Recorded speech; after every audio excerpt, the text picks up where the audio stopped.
नमस्कार, मैं कल्पेश चक्रवर्ती एक बार फिर से आप सभी का स्वागत करता हूं। देखिए, आज हम लोग डिस्कस करेंगे अणु सूत्र और मूलानुपाती सूत्र के बारे में। यहां से हर कंपटीशन में क्वेश्चंस बनने की संभावनाएं बहुत ज्यादा होती है, तो पूरे वीडियो को ध्यान से देखिएगा और अणु सूत्र मूलानुपाती सूत्र में क्या रिलेशन होता है इस चीज को जानने की कोशिश कीजिएगा। तो चले शुरू करते हैं हम लोग हमारी आज की बात मूलानुपाती सूत्र के साथ।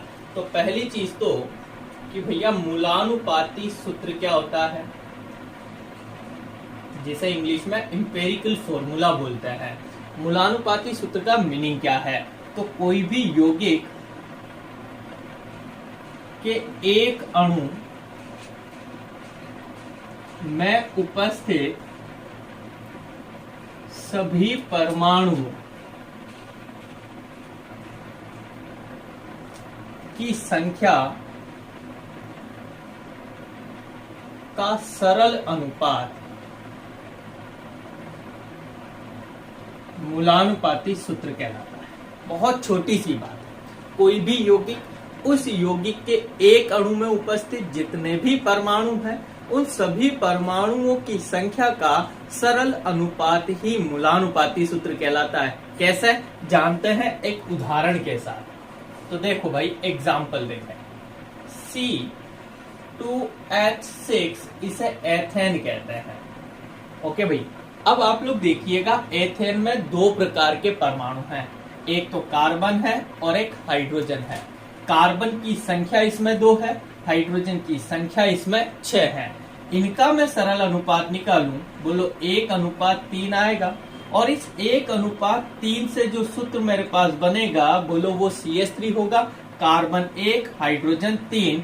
ये जो CH3 बना वो एथेन का मूलानुपाती सूत्र होता है। बोलो मेरी बात समझ में आ रही है आप लोगों को? तो मूलानुपाती सूत्र क्या हुआ?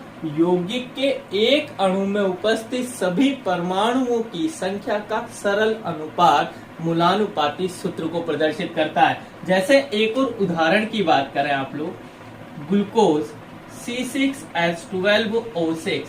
आप लोग नोटिस करें, इसमें कार्बन, हाइड्रोजन और ऑक्सीजन 3 प्रकार के परमाणु हैं। कार्बन की संख्या यहाँ 6, हाइड्रोजन की संख्या 12, ऑक्सीजन की संख्या भी 6।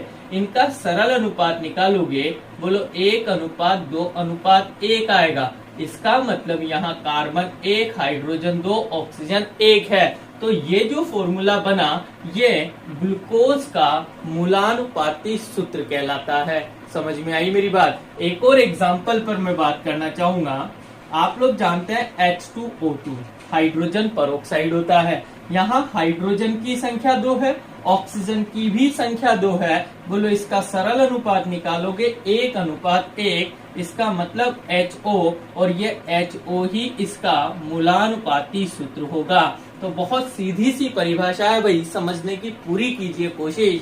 किसी भी यौगिक के एक अणु में उपस्थित सभी परमाणुओं की संख्या का सरल अनुपात मूलानुपाती सूत्र कहलाता है। अब सीखना अगली बात। देखो, सरल अनुपात तो मूलानुपाती सूत्र हो गया, लेकिन जो वास्तविक संख्या को प्रदर्शित करे उसे कहते हैं भाई अणु सूत्र। तो दोनों में फर्क समझ में आ जाना चाहिए। मूलानुपाती सूत्र तो अणु में उपस्थित सभी परमाणुओं के सरल अनुपात को प्रदर्शित करता है, लेकिन वास्तविक अनुपात को जो प्रदर्शित करे वो कहलाता है, बोलो क्या? अणु सूत्र। बोलो दोनों में फर्क समझ में आ गया होगा। अब बात करें अणु सूत्र और मूलानुपाती सूत्र में रिलेशन क्या होता है। तो ध्यान देना भाई, रिलेशन से हमेशा क्वेश्चंस बनने के चांसेस ज्यादा होते हैं।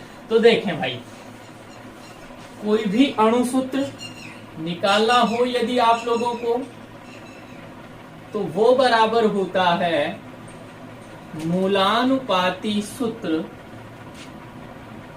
का होल n।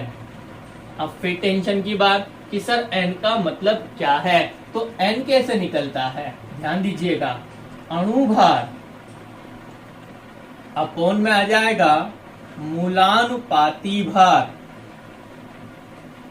ठीक है भाई, इस फॉर्मूले की मदद से आप लोग n की वैल्यू निकालेंगे और n की वैल्यू को मूलानुपाती सूत्र से मल्टीप्लाई करके बोलो अणु सूत्र हम लोग कैलकुलेट कर सकते हैं। तो पहला क्वेश्चन तो अणु सूत्र और मूलानुपाती सूत्र में रिलेशन का आता है, रिलेशन आपके पास है। अब मूलानुपाती सूत्र कैसे याद करते हैं और अणु सूत्र उनसे कैसे निकालते हैं, उसके लिए करना होगा आपको एक न्यूमेरिकल, और न्यूमेरिकल करने के लिए कुछ रूल्स है। उन रूल्स को एक बार मैं बोलता हूं और बोर्ड पर लिखता हूं, थोड़ा सा समय लगेगा, पूरा फोकस करके सीखिएगा। देखिए, जैसे क्वेश्चन आपके पास आया और उस क्वेश्चन से अणु सूत्र और मूलानुपाती सूत्र कैसे निकालेंगे, तो पहला काम करेंगे आप लोग आपेक्षिक संख्या ज्ञात करने का।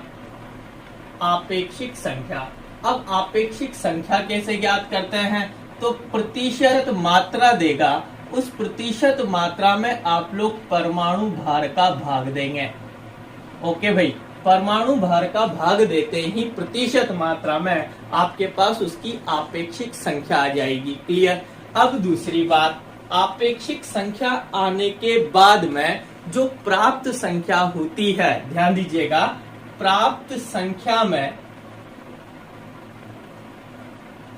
सबसे छोटी संख्या का भाग सभी में देकर उसे पूर्णांक के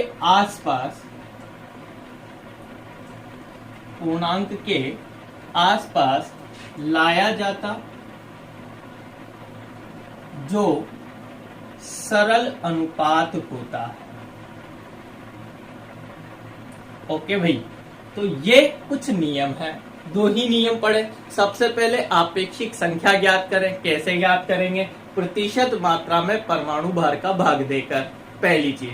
दूसरी चीज आप लोग क्या करेंगे, जो आपेक्षिक संख्या आएगी उसमें जो सबसे छोटी संख्या है उसका भाग सब में देकर आप लोग जो वैल्यू प्राप्त करेंगे उसे पूर्णांक के आसपास लेके आएंगे, जिससे क्या होगा, सरल अनुपात प्राप्त होगा। और आप जानते हैं कि सरल अनुपात से आप लोग कौन सा सूत्र निकाल पाएंगे, मूलानुपाती सूत्र। और जब मूलानुपाती सूत्र निकल जाएगा तो बताओ अणु सूत्र निकालना आपको आ जाएगा। चलते हैं एक क्वेश्चन के साथ। देखो, क्वेश्चन आपके पास कोई कार्बनिक यौगिक, कोई सा भी एक कार्बनिक यौगिक है जिसमें कार्बन, हाइड्रोजन और ऑक्सीजन ये तीन तत्व मौजूद है, जिसमें से कार्बन की प्रतिशत मात्रा 40%, हाइड्रोजन की प्रतिशत मात्रा 6.66% और ऑक्सीजन की प्रतिशत मात्रा आप लोगों के पास 53.34% है। तो आप लोगों को इस यौगिक का अणुभार दे रखा है 180,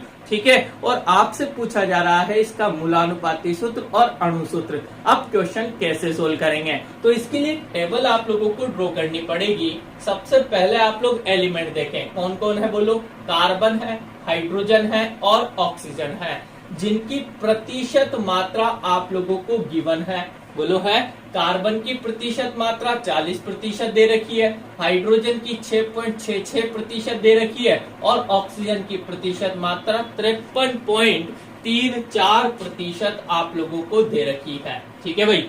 अब देखो, मैंने आपसे क्या कहा, पहला काम आपेक्षिक संख्या निकालने का होता है। उसके लिए इनका परमाणु द्रव्यमान आप लोगों को पता हो, 100% पता है। कार्बन का परमाणु द्रव्यमान 12, हाइड्रोजन का परमाणु द्रव्यमान 1 और ऑक्सीजन का परमाणु द्रव्यमान 16 होता है। तो आप लोग अब निकालेंगे इसकी आपेक्षिक संख्या। अब आपेक्षिक संख्या निकालने के लिए प्रतिशत मात्रा में परमाणु द्रव्यमान का भाग देंगे। तो बोलो 40/12 होगा, समझ में आ रही है। यहाँ देखो 6.66/1 होगा, यहाँ देखो 53.34/16 होगा। बोलो समझ में आ रही है मेरी बात। आप लोग इसको इससे डिवाइड करेंगे, बोलो 3.33 वैल्यू आएगी, आराम से कीजिएगा। इसका जब कैलकुलेशन करेंगे तो 6.66 आ रहा है और इसका जब कैलकुलेशन करेंगे तो ये भी 3.33 के ऑलमोस्ट आ जाएगा। क्लियर। अब ध्यान देना, मैंने दूसरा रूल पढ़ाया आपको, कि आपेक्षिक संख्या में जो सबसे छोटी संख्या होती है, पहचान जाओ इन तीनों में सबसे छोटी संख्या 3.33 है, उसका भाग सभी में देना है। तो देखे देते हैं 3.33 बटे में 3.33, बोलो 1 आ गया। क्लियर। वैसे ही 6.66 अपॉन में 3.33, बोलो 2 आ गया। अब यहां देखो 3.33 divided by 3.33 is equal to 1 आ गया। तो ये जो आपके पास आया ना, ये सरल अनुपात आया, और सरल अनुपात आपके पास 1:2:1 आया। समझ में आ रही है मेरी बात। और आपको पता है कि सरल अनुपात आते ही मैं कौन सा सूत्र निकाल पाऊंगा, मूलानुपाती सूत्र। क्लियर। कार्बन, हाइड्रोजन और ऑक्सीजन 3 ही तत्व थे, कार्बन का 1, हाइड्रोजन का 2, ऑक्सीजन का 1, बोलो इन सब से मिलकर CH2O, बोलो क्या ये सूत्र बना, ये इसका कहलाएगा, बोलो क्या, मूलानुपाती सूत्र। समझ में आई। अब आप लोगों को निकालना है इसका, बोलो क्या, अणु सूत्र। बोलो अणु सूत्र कैसे निकालते हैं, मैंने बताया आपको, मूलानुपाती सूत्र का होल एन। अब नेक्स्ट चुनौती आपके पास एन की वैल्यू निकालने की है। तो आप लोगों को देखो क्वेश्चन में अणुभार दे रखा है भाई, और अणुभार कितना दे रखा है आपके पास, 180। अब बटे में मूलानुपाती भार आता है, और मूलानुपाती भार कहां से आएगा, मूलानुपाती सूत्र से। तो बोलो कार्बन का परमाणु द्रव्यमान 12, हाइड्रोजन का 1 2 बार है, ऑक्सीजन का द्रव्यमान 16, टोटल करोगे बोलो 30 आया कि नहीं आया। दैट मीन्स यहाँ डिवाइड करेंगे आप 30 से, बोलो तो देखें 6 आया कि नहीं आया। दैट मीन्स एन की वैल्यू आपके पास 6 है। अब तो हम राजा बन गए हैं। अणु सूत्र बराबर, बोलो मूलानुपाती सूत्र क्या है आपका, CH2O, और n की जगह लिखोगे आप 6, और जैसे ही 6 से मल्टीप्लाई करोगे, बोलो C6H12O6, बोलो ग्लूकोज बन गया भाई। समझ में आया कि नहीं आया बताओ। क्वेश्चन बहुत अच्छा था कि एक कार्बनिक यौगिक जिसमें कार्बन, हाइड्रोजन, ऑक्सीजन की प्रतिशत मात्राएं इतनी दे रखी है, और इसका द्रव्यमान, आणविक द्रव्यमान 180 दे रखा है, तो उस यौगिक का आप लोगों को मूलानुपाती सूत्र और अणु सूत्र निकालना है। और निकालने का तरीका बिल्कुल आप लोगों की बोर्ड स्क्रीन पर है। उम्मीद करता हूँ मेरी बात समझ में आई होगी। तो आज के लिए इतना ही। पसंद आए वीडियो लाइक जरूर कीजिएगा, और जो भी लोग नए हैं वो चैनल को कीजिए सब्सक्राइब। बाकी आज के लिए बहुत बहुत धन्यवाद आप सभी को। Thank you very much.